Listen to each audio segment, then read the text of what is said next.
Hello everyone, and I hope you're having a wonderful day. In just one careless moment, when a string of lights slipped dangerously close to the fire under the barn pot, Tu Diem was so frightened that she raised her voice to Toan for the first time and asked him to stop. What turned a peaceful day of TET preparation into such a tense moment? And after that moment, will Toan and Tu Diem grow closer or drift apart? Now let's explore the story of Toan and Tu Diem together. If you enjoy this story, don't forget to subscribe so you won't miss the next videos. Morning came earlier than usual. The sky was still dim when Toan woke up. He did not turn on the lights inside. He opened the door and stepped into the yard. Cold air brushed against his skin, and the ground felt damp under his feet. The farm was quiet, tidier than the night before, yet it did not fully ease his mind. Toan walked slowly along the fence.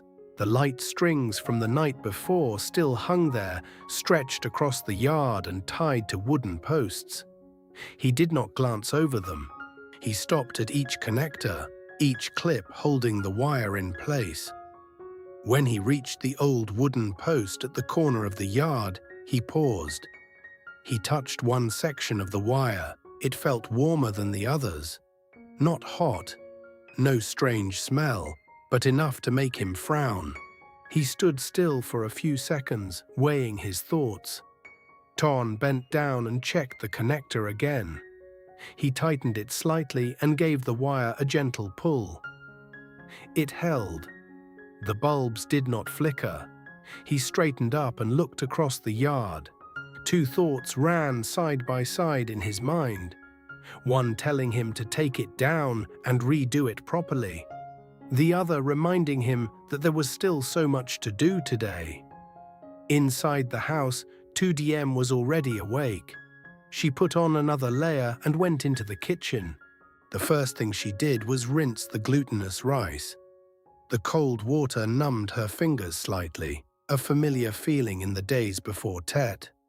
When Toan came in, she looked up immediately. Seeing the seriousness on his face, she asked. Toan told her about the wire he had checked. His tone was calm, almost casual. But when she heard it, she stopped. She said they should remove that section and redo it from the beginning. She said electricity was not something to take lightly. Slowing down was better than risking trouble.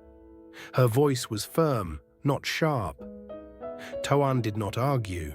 He stood there, looking at the pot of water already on the stove, the stack of washed dong leaves, the list of remaining tasks taped to the wall. He said redoing the wire would delay cooking the barn. Tu Diem did not reply. She lowered her gaze and continued rinsing the rice, but her movements slowed. The sound of running water seemed louder. They were not fighting, yet a quiet gap formed between them. A little later, Thu stopped by the farm while passing through. Thu came in to check on their TET preparations and mentioned that the wind had changed direction that morning, with a chance of rain later in the afternoon. Standing in the yard, Thu glanced at the light strings and the newly placed flower pots. Thu asked if any help was needed and said to let Thu know if something came up. There was no pressure in the words, just a natural offer. Toan nodded and said things were fine for now, that he would recheck a few uncertain spots later. Thu did not stay long and continued on.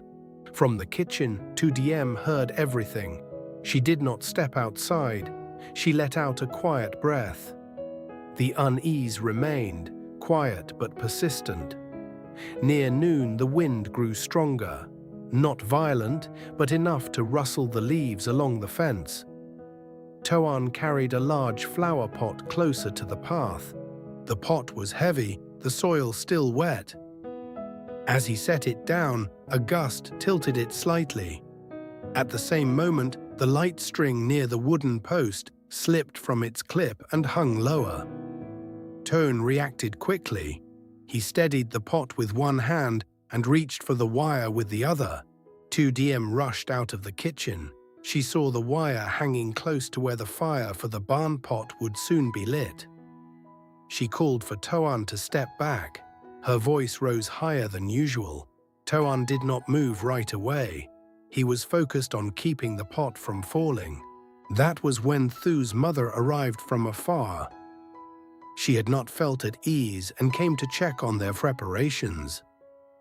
As soon as she stepped into the yard and saw the situation, she told them to stop. Her voice was not loud, but firm. Toan let go. The pot was secured. The wire stayed still. No one spoke for a few seconds. The wind continued. Leaves moved, but the air had changed. Tu Diem stood there, breathing fast. Then she spoke, louder than she ever had to Toan. She said she was scared and asked him to stop. The words were short, but heavy. Toan looked at her. He was not angry. He simply stood there, realizing this was no longer about wires or flower pots. Thu's mother pulled out chairs and told them to sit. She said TET did not need to be beautiful, only safe. Then she fell silent. They sat down. Tu Diem spoke slowly, sentence by sentence. She said she was not afraid of hard work. She was afraid that one small mistake could cost them everything. Preparing TET together should not feel like holding her breath. Toan listened without interrupting. He said he was used to carrying things alone. He feared he was not doing enough, so he tried to finish everything himself. He did not realize that made her afraid. Noon passed slowly. The wind softened. Later, Thu returned as promised and helped remove the questionable section of wire. They redid it carefully, step by step. Some flower pots had to be moved. The yard looked less perfect than before, but it was safer. Only then did they light the fire for the barn pot. Smoke rose steadily. The fire burned evenly beneath the pot. Small popping sounds came from the wood, slow and steady. The scent of dong leaves spread softly through the air. Tu Diem pulled her chair a little closer. Toan reached out to adjust a piece of firewood so it sat properly. Neither of them spoke, yet both were aware of the other's breathing beside them. Toan stared into the pot, thinking about the morning, realizing that slowing down was not a sign of weakness. Tu Diem sat quietly, feeling lighter, knowing her fear had been heard and not dismissed. Toan and Tu Diem sat side by side. They did not say much, but both understood that today they had faced something more important than TET itself. The afternoon moved slowly. After the barn pot was burning steadily, no one rushed away. Toan sat for a while, then stood up and walked around the yard once more. This time he was not looking for problems.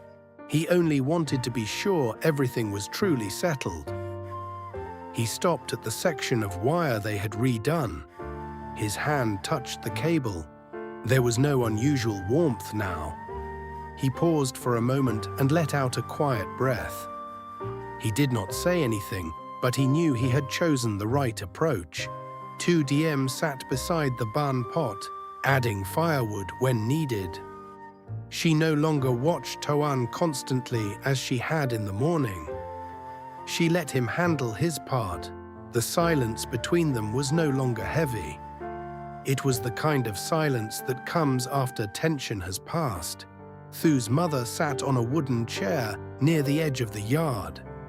She observed quietly without stepping in or asking many questions. From time to time, she stood up to straighten a chair or tidy a small corner.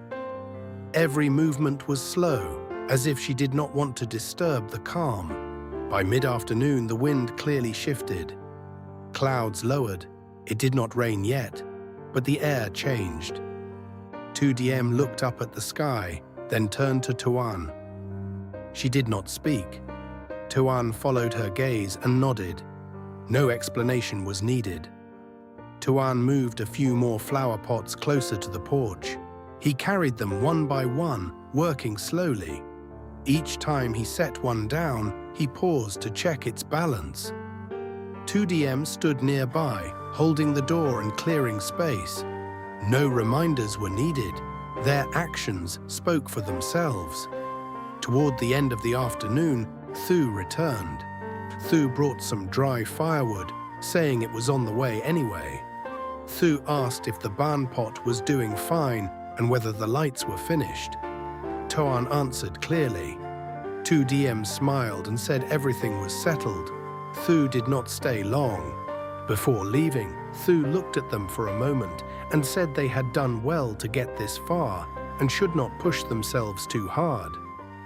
The words were light, but they stayed. As the sky grew darker, Thu's mother stood up to leave. She said there was work at home and reminded them to call if anything came up. She did not mention what happened earlier. She only looked at Toan a little longer, as if passing on a message without words. The farm grew quiet again. Only the sound of burning wood and the steady boil of the barn pot remained. Toan pulled his chair closer and sat beside Tu Diem. The space between them was smaller than in the morning, but still comfortable. Tu Diem spoke first. She said she had truly been scared that day, not because of an accident, but because she saw Toan trying to carry too much alone. She did not blame him. She only needed him to understand. Toan nodded. He said he was used to thinking that caring meant doing everything himself. Today he realized that sometimes caring properly meant stopping when the person beside him spoke up. He thanked her for saying it, even though it was hard. They fell silent for a while. Not because there was nothing left to say, but because each of them was sorting through their thoughts. Night settled in. Toan stood up and turned on the light strings. The lights came on evenly, without flickering. They were not bright, but enough to show the yard clearly. Tu Diem looked around and let out a long breath. Not from tiredness, but from relief. She said this TET did not need anything more. This was enough. Toan looked at the yard, the barn pot, then at her. He said as long as what they did together did not make either of them afraid, every TET would be worth it.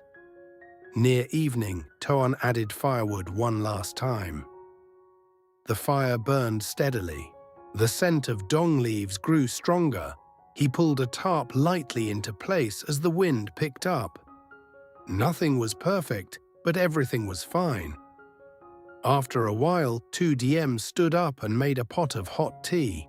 She placed 2 small cups on the low wooden table beside the barn pot. Toan held his cup, blew gently, then took a sip. The warmth spread slowly, easing his throat and his thoughts. Tu Diem looked at the fire and said softly that she was tired, but her heart felt calm. Toan nodded and said he felt the same. He said some days did not need more work, only the right moment to stop. After some time, Tu Diem tidied the area around the barn pot. She stacked the remaining firewood neatly and wiped the wooden table. Toan watched her, then stood up to help gather a few small items. They worked slowly, without assigning tasks, each doing whatever felt natural. The wind passed by the porch, carrying the familiar scent of smoke. Toan said quietly that he felt more at ease when things were done unhurriedly. Tu Diem smiled and said that peace of mind was sometimes the hardest thing to keep, but today they had it. They sat down again beside the barn pot, drinking tea and listening to the steady boil. No one spoke about tomorrow, but both understood that today had taught them how to slow down together. And for them, that was the most important thing before stepping into the new year. Trong một ngày cận Tết tại nông trại, Toàn và Từ Diễm cùng chuẩn bị nồi bánh và sắp xếp sân nhà. Toàn treo đèn, rời chậu hoa, luôn muốn mọi việc xong nhanh và gọn. Từ Diễm chú ý đến an toàn lo lắng khi phát hiện dây đèn có dấu hiệu không ổn. Sự khác biệt khiến không khí căng thẳng dần. Khi gió mạnh làm dây đèn trượt xuống gần nồi bánh đang nhóm lửa, Từ Diễm hoảng sợ và yêu cầu Toàn dừng lại. Mẹ anh Thư và anh Tư ghé thăm giúp hai người bình tĩnh và làm lại dây đèn cho chắc. Buổi chiều trôi chậm, họ nói chuyện thẳng thắn và hiểu rằng quan tâm không phải là gánh hết.